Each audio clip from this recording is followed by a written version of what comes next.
ভুতনিতে লুটরাজ চলছে। এই সরকারের সর্বত্রই দুর্নীতি, ত্রাণেও দুর্নীতি আর গঙ্গা ভাঙন রোধেও দুর্নীতি।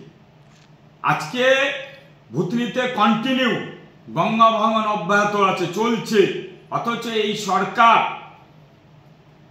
প্রতিদিনই বালির বস্তা ফেলছে, রাতের বেলা তুলছে, কামায় আর ওইখান থেকে টাকা লুট ছাড়া অন্য কোনো কাজ করছে না।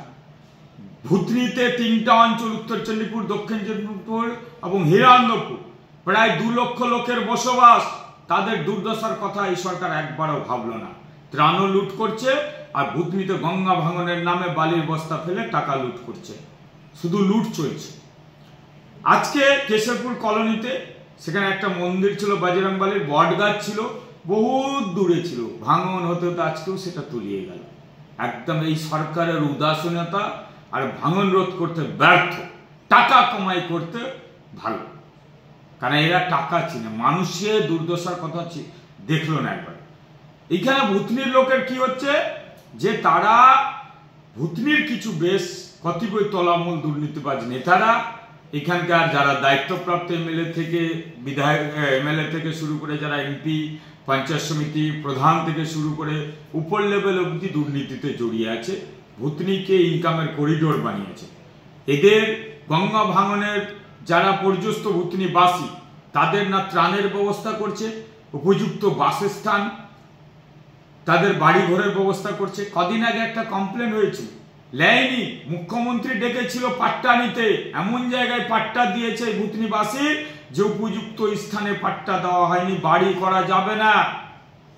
তারা পাট্টা প্রত্যাখ্যান করেছে, তারা বাইরের রাজ্যে চলে যেতে চাইছে এই সরকারের অত্যাচারে, এই সরকারের দুর্নীতির জন্য।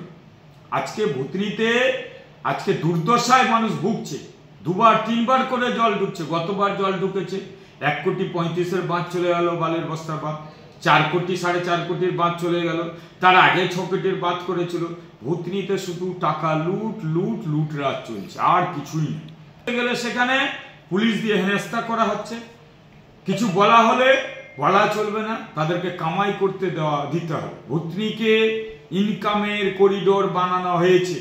প্রতি বছর সেচ দপ্তর 100 কোটি টাকা খরচ করছে, সেখান থেকে নেতারা বাংলো কিনছে, কোথাও ফ্ল্যাট কিনছে, আর কিছু করছে, কিন্তু ভুতনির মানুষের কথা, দুর্দশার কথা তাদের চোখে যাচ্ছে না, তাদের চোখের পানি তারা দেখতে পাচ্ছে না, চোখের জল তাদেরকে দেখতে পাচ্ছে না। তারা চোখে অন্ধ, তারা চোখে অন্ধ বলতে কি চোখে পাট্টি বেঁধে নিয়েছে।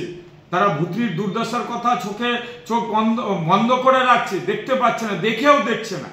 আজকে ভাঙন রোধে ব্যর্থ, কন্টিনিউ বালের বস্তা ফেলে যাচ্ছে, দিনের বেলা ফেলছে, ওদের লোক রাত্রে টেনে নিচ্ছে। ভুতনিকে ইচ্ছাকৃত ভাবে ডুবানো হচ্ছে, ভাসানো হচ্ছে, কোনো হেলদোল নেই এই সরকারের।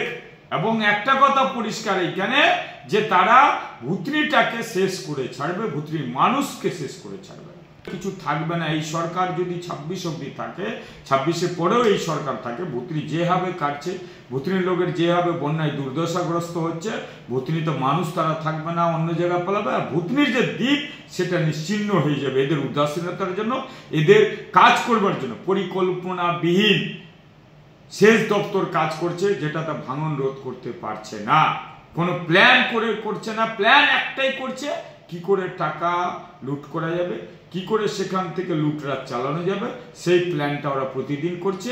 সেখানকার একটা কিছু কতিপয় ঠিকাদার, একজন ঠিকাদারকে দিয়ে সমস্ত কাজ করানো হচ্ছে, কারণ সেখান থেকে পার্সেন্টেজটা সঠিক আসবে, সেই ভাগগুলো সঠিকভাবে যাবে। 2 বস্তা ফেলবে, 1 লক্ষ বস্তা দেখাবে, 1000 বস্তা ফেলবে, 1 কোটি বস্তা দেখাবে, আর সেই কাজগুলোই তারা করে আছে, রাত দিন সমানভাবে করছে। কিন্তু ভুতনির ভাঙন অব্যাহত, ভুতনির ভাঙন চলছে, ভুতনির মানুষ একের পর এক বিপদে পড়ছে, আর এই সরকার তার জন্য দায়ী। ভুতনিতে বন্যা হলে লোক মারা যায়, ভুতনিতে মানুষ সমস্ত বাড়ি বাড়ি এখনো ত্রাণ পৌঁছায়নি, সঠিক পরিষেবা দেয়নি, তার একমাত্র দায়ী এই সরকার। আমরা আন্দোলন করছি, আজকের ডেটে ভুতনির এই কাজ নিয়ে, ত্রাণ নিয়ে তদন্ত হয়, অনেক আধিকারিক, অনেক নেতা নেত্রী তারা কিন্তু জেলে যাবে, কিন্তু পুলিশ প্রশাসন, সরকারি আধিকারিক, তৃণমূলের দলদাস চটি চাটতে ব্যস্ত, তৃণমূলের লোক লাগানো, তারা জনপ্রতিনিধি এমএলএ থেকে শুরু করে তাদের প্রতি কিছু অ্যাকশন নিবে না। যারা প্রতিবাদ করবে সঠিক কাজ হচ্ছে না তাকে জেলে পুড়বে, মিথ্যা মামলা দিয়ে দিবে, বিভিন্ন রকম মামলা আছে ওদের কাছে, এন্ট্রি দিয়ে দিবে। এটাই হচ্ছে তাদের কাজ। আমরা চাই মানুষ সজাগ হোক।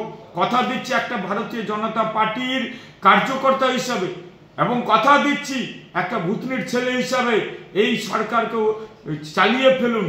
দুর্নীতিবাজ, চোর, দুর্নীতিবাজ, কাটমানি খোর, লুটরাজ সরকারকে ছুড়ে ফেলুন। 26-এ ডাবল ইঞ্জিনের সরকার ভারতীয় জনতা পার্টির সরকার আনুন। ভুতনির মানুষকে কথা দিচ্ছি, একবার দেখুন। সিপিএমকে দেখেছেন আপনারা, তৃণমূলকে দেখেছেন, বিজেপিকে একবার দেখুন। ভাঙন বন্ধ হবে, ভুতনিতে আর জল ঢুকবে না। ভুতনির যা যা কাজ করবো এটা কথা দিচ্ছি আপনাদেরকে, কিন্তু মানুষকে, সমস্ত মানুষকে সজাগ হতে হবে। একে ছুড়ে না ফেললে ভুতনি নিশ্চিতভাবে নিশ্চিহ্ন হয়ে যাবে। ভুতনির মানুষের দুর্দশার শেষ থাকবে না। প্রতি বছর বন্যা হবে, প্রতি বছরই ভাঙন হবে, আস্তে আস্তে শেষ হয়ে যাবে ভুতনিকে। এরা ভুতনিকে রক্ষা করতে ব্যর্থ, ভুতনিতে ত্রাণ দিতে ব্যর্থ, লুটরাজ চালাতে একদম পারদর্শী। শিক্ষাই নিয়েছে, তাদের শিক্ষা হয়েছে এই তোলাবাজ দুর্নীতিবাজে, যে কি করে টাকা লুট করতে হবে। একটা প্রশিক্ষণ শিবির হয়েছে, আর সেই হিসাবে তারা লুটছে। কি বলবেন?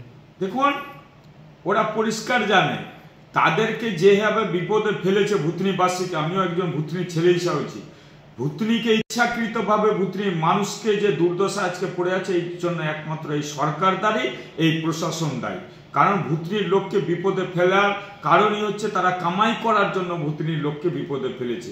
তাকে ভোট বয়কট করে কোনো লাভ হবে না, এই সরকারের বিরুদ্ধে ভোট দিতে হবে। তবেই কিন্তু এই সরকারকে চোখের পাট্টিটা খুলবে, নাহলে এরা চোখে কাপড় বেঁধে ভুতনিকে দেখেও দেখছে না। এক কথায় কেন দেখছে না? লুটরাজ চলছে টাকা কামাই করার জন্য। অত ভুতনিবাসীর কাছে করজোড়ে অনুরোধ, একে উকড়ে ফেলতে হবে। দেখুন একবার ভারতীয় জনতা পার্টিকে অ্যাজ এ লিডার হিসাবে, আপনার জনগণের সাথী হিসাবে, একজন সমাজসেবক হিসাবে, ভুতনিকে আর কাটতে দেওয়া হবে না। কি করে বাঁধতে হবে আপনাদেরকে নিয়ে প্ল্যান তৈরি করা হবে ইঞ্জিনিয়ার হিসাবে। তারপরেও ভুতনিতে জল ঢুকবে না, কারণ এরা যে কাজ করে, যেইগুলো কাজ করে প্ল্যান মাফিক কাজ হচ্ছে না। আর টাকা 1 টাকার জায়গায় 10 টাকা খরচ দেখানো হচ্ছে, 1 কোটি টাকার জায়গায় 100 কোটি টাকা খরচ দেখানো হচ্ছে। একদম লুটরাজ চলে। এই লুটরাজ বন্ধ করতে গেলে সবাইকে সজাগ হতে হবে, সবাইকে নিশ্চিতভাবে সেখানে লড়াই করতে হবে। লড়াই করে এই সরকারকে উখড়ে ফেলতে হবে, যেন দ্বিতীয়বার এই সরকার বা ক্ষমতায় না আসে, বা ভুতনিতে এইখানকার এমএলএ যেন নির্বাচিত না, এটা দেখতে হবে। ভোট বয়কট করে বলেন যে আখরি যারা অন্যায় করেছে তাদের লাভ হবে। আমি দেখেছি, আমরা অলরেডি একটা চিঠি করছি কেন্দ্রীয় সরকারের কাছে যে ভুতনিকে বাঁচান, গঙ্গা ভাঙন থেকে ভুতনি যেন আরো প্লাবিত না হয়।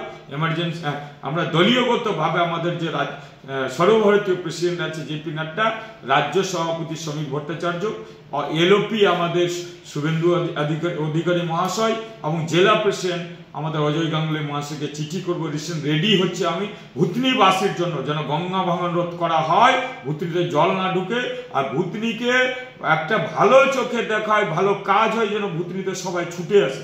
এই ভাঙনের জন্য ভুতনি আসছে, নিশ্চিহ্ন হয়ে আছে।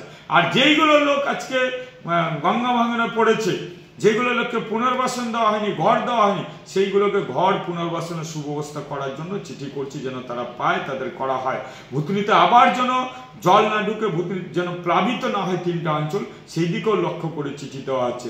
এই সরকারের দুর্নীতির বিরুদ্ধে চিঠি করা আছে, যে সমস্ত টাকা কেন্দ্রীয় সরকার টাকা দেয় ফ্ল্যাডে বা গঙ্গা ভাঙন রোধে, কিন্তু সেই টাকা পুরো আত্মসাৎ করা হয়, পুরো লুট করা হয়। ভুতনির মানুষের, সাধারণ মানুষের জন্য এটা ব্যবহার করা হয় না, অল্প স্বল্প ব্যবহার হয়, আর তার নামে লুটরাজ চলায়। এই লুটরাজ যেন বন্ধ হোক। আমরা চেষ্টা করছি যে ভুতনিতে যেন আর ভাঙন না হয়, ভুতনিতে জল না ঢুকে, এবং ভুতনিতে যারা গঙ্গা ভাঙনে পড়ে আছে পুনর্বাসনের তাদের সুব্যবস্থা করা, উপযুক্ত স্থানে যেখানে বাড়ি ঘর করতে পারবে ঘরের ব্যবস্থা করা।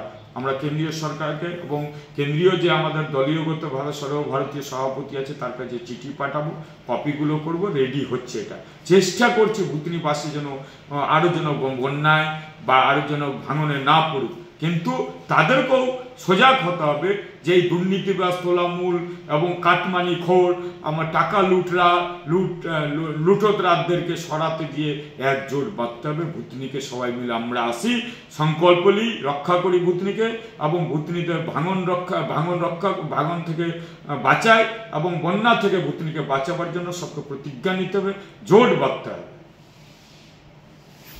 দিয়েছি বাংলা।